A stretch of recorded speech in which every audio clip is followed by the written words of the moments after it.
Welcome back, and today we're talking about By the Grace of the Gods, episode 11. Like always, let's just jump into it.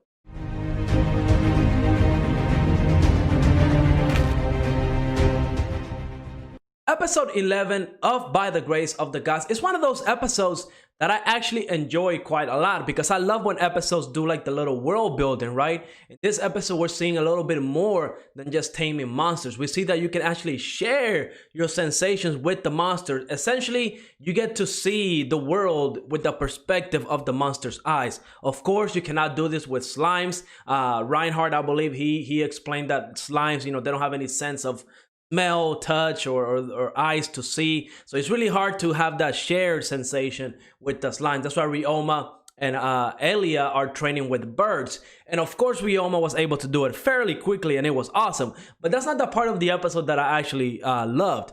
For me, it was more when the other characters started discussing what type of monsters they're good at taming at, right? We see that you can't just simply tame every single monster that you come across. You actually have to have an affinity to that type of monster. And, sometimes you can get lucky. I mean, we see that Reinhart himself, he's good at taming four-legged beast, stuff like that. But it really is all about Elise and Reinbach, I believe, the old guy, right? But Elise, she was able to tame Fenrir. Now, not the actual god Fenrir, but the lesser version, I would say. But nonetheless, it's still a great achievement. I mean, it might seem kind of OP. I think she said she had like about 20 of the Fenrirs and like about 100 of regular wolves because she has that affinity with the wolves. But I was really surprised with the old guy, Reinbach.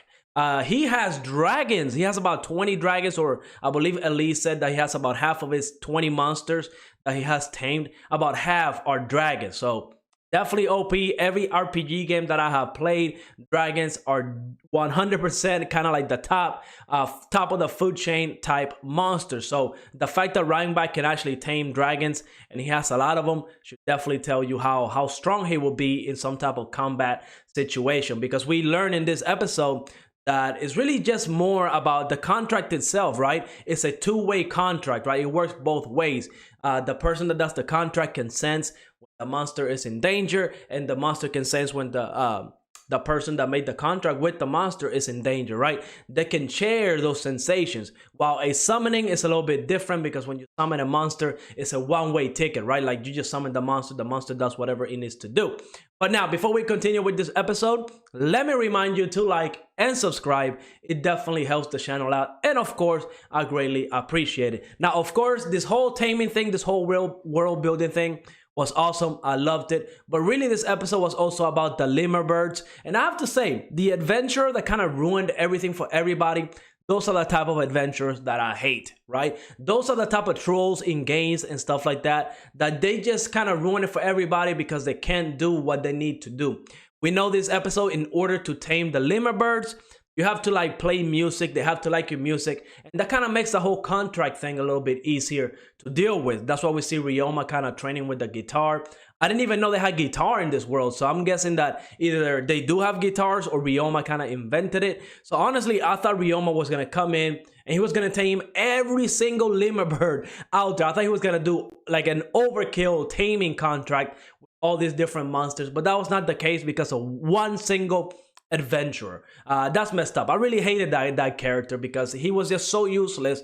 Just because he couldn't play the flute and create a contract, he ruined it for all the other adventurers, right? Because not everybody is there to actually make a contract with the lemur birds, right? Some of them are there to capture the grail frogs because, again, their their skin or their guts, whatever the case may be, is very useful for medicine and stuff like that. So there is some money to be made hunting these grail frogs, and we see a lot of adventurers going in here, capturing that stuff. And we did see Ryoma's little waterproof gear, so he definitely make a little bit more money on that one. Ryoma, he's definitely getting mad rich. But really, when this adventure essentially ruined the fun for everybody else, there was a rare lemur bird, and of course he did that some type of attack, some mental attack, that essentially everybody was in pain. Everybody was in pain except Ryoma, and that was due to his high level of mental how strong his mental ability is.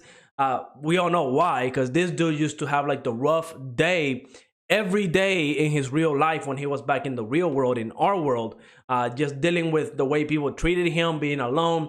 The amount of mental fortitude that you need to have to deal with that kind of stuff is definitely huge. That's why Ryoma wasn't affected. Now, I also thought that Ryoma was going to capture that rare lemur bird, but that was not the case. He was able to silence it. That way everybody else will be okay. And then the birds left. So we got that little cliffhanger, but let's be real. We know those birds are going to come back, and Elia and Ryoma are probably going to be able to make a contract with the lemur birds. And I'm guessing that Ryoma is going to make a contract with the rare one, right? So this is one of the first times that we see Ryoma taming other types of monsters rather than just the slime. So maybe, I don't know how many episodes we got with this anime. I'm guessing there's going to be either 1 or 2 more. I believe this anime is going to go for 12 or 13 episodes. So we're right there at the end of the anime season.